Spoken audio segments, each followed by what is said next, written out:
Friends, അപ്പം ഞാനിപ്പോൾ ഉള്ളത് നമ്മുടെ ബാംഗ്ലൂരിലുള്ള ഏറ്റവും പ്രീമിയം ആയിട്ടുള്ള ഒരു കോളേജിലാണ്, അതായത് MS രാമയ്യ കോളേജിൽ. ഇപ്പോൾ രാമയ്യ കോളേജ് ഡീംഡ് യൂണിവേഴ്സിറ്റി ആണ്. എല്ലാ രീതിയിലുള്ള ഫെസിലിറ്റീസും നമ്മളുടെ കോളേജിൽ നിന്ന് പ്രൊവൈഡ് ചെയ്യുന്നുണ്ട്. അപ്പോൾ നമുക്ക് ഈ കോളേജും ക്യാമ്പസൊക്കെ ഒന്ന് മൊത്തത്തിലൊന്ന് കണ്ടിട്ട് വരാം. ഇപ്പം ഞാൻ നിൽക്കുന്നത് ഡെൻ്റൽ ഹോസ്പിറ്റലിന് മുമ്പിലാണ്. അപ്പോൾ ഈ കോളേജിൽ എല്ലാ കോഴ്സസും അവൈലബിൾ ആണ്. നമ്മുടെ ഈ കോളേജിലെ അഡ്മിഷൻ പ്രൊസീജിയർ എന്ന് പറഞ്ഞു കഴിഞ്ഞാൽ MS രാമയ്ക്കായിട്ട് ഒരു എൻട്രൻസ് എക്സാം വരുന്നുണ്ട്. അപ്പോൾ ആ എൻട്രൻസ് എക്സാമിലൂടെയാണ് നമുക്ക് കോളേജിൽ അഡ്മിഷൻ നേടാൻ പറ്റുള്ളൂ.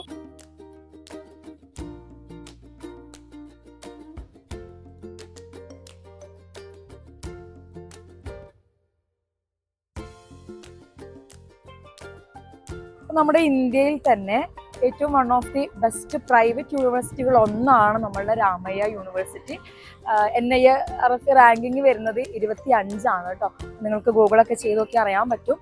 കാരണം അത്രയും ടോപ്പ് യൂണിവേഴ്സിറ്റികൾ ഒന്നാണ് രാമയ്യ യൂണിവേഴ്സിറ്റി. അപ്പോൾ ഇവിടെ നമുക്ക് BSc നഴ്സിംഗ് ഒക്കെ ഭയങ്കരമായിട്ട് നമുക്ക് പഠിച്ചു കഴിഞ്ഞാൽ ക്ലിനിക്കൽ പ്രാക്ടീസും മറ്റുള്ള എല്ലാ സൗകര്യങ്ങളും എല്ലാ രീതിയിലുള്ള അക്കാഡമിക്സും നമുക്ക് മുൻപന്തിയിലേക്ക് നമുക്ക് വരാൻ പറ്റും. അപ്പോൾ നമ്മൾ ഒരു പ്രീമിയം കോളേജ് ചൂസ് ചെയ്യുമ്പോൾ ആ കോളേജിലുള്ള ഫെസിലിറ്റീസ് ഒക്കെ നമ്മൾ നോക്കും. അതുപോലെ തന്നെ ആ കോളേജിൻ്റെ എത്രാമത്തെ റാങ്കിങ് ആണ് വരുന്നത് നോക്കും. അപ്പോൾ നമ്മളുടെ രാമയ്യ കോളേജ് NACൽ തന്നെ A++ ഗ്രേഡ് ആണ് വരുന്നത്.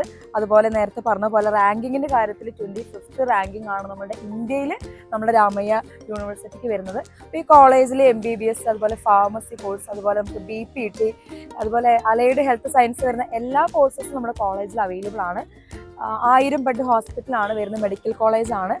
ഒരുപാട് സ്റ്റുഡൻസ് ഈ കോളേജിൽ പഠിക്കുന്നുണ്ട്. അപ്പോൾ അഡ്മിഷൻ കിട്ടണമെന്നുണ്ടെങ്കിൽ ഇവരുടെ എൻട്രൻസ് എക്സാം മസ്റ്റായിട്ട് വേണം. അതുപോലെ +2 നല്ല ഹൈ സ്കോറും നമുക്ക് വേണ്ടതായിട്ടുണ്ട്. അപ്പോൾ അതുപോലെ തന്നെ പ്രീമിയം ആയിട്ടുള്ള ഒരു ലെവലിലാണ് നമ്മളുടെ കോളേജിന് മറ്റു കാര്യങ്ങളെല്ലാം തന്നെ വരുന്നത്. അപ്പോൾ നമ്മളുടെ രാമയ്യ യൂണിവേഴ്സിറ്റിൻ്റെ ഫെസിലിറ്റീസ് ഒന്നും ഇതുപോലെ വീഡിയോ എടുത്ത് കഴിഞ്ഞാൽ ഒറ്റ വീഡിയോയിൽ കംപ്ലീറ്റ് ആവില്ല.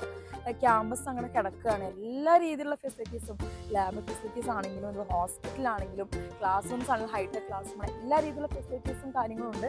അതുപോലെ ക്യാൻറ്റീനും എല്ലാം നമ്മളുടെ ഇൻസൈഡ് ദി ക്യാമ്പസ് നമുക്ക് അവൈലബിൾ ആണ്, ഹോസ്റ്റലും മറ്റുള്ള സൗകര്യങ്ങളെല്ലാം. അപ്പോൾ നിങ്ങൾക്ക് എന്തെങ്കിലും ഈ കോളേജിനെ പറ്റി അറിയണമെന്നുണ്ടെങ്കിൽ ഈ കോളേജിൽ അഡ്മിഷൻ എടുക്കാൻ BSc നഴ്സിംഗ് അതുപോലെ മറ്റുള്ള എനി കോഴ്സിന് അഡ്മിഷൻ എടുക്കാൻ താല്പര്യം ഉണ്ടെന്നുണ്ടെങ്കിൽ ഈ കാണുന്ന നമ്പറിലേക്ക് ഞങ്ങളെ കോൺടാക്ട് ചെയ്യാവുന്നതാണ്. Okay, thank you.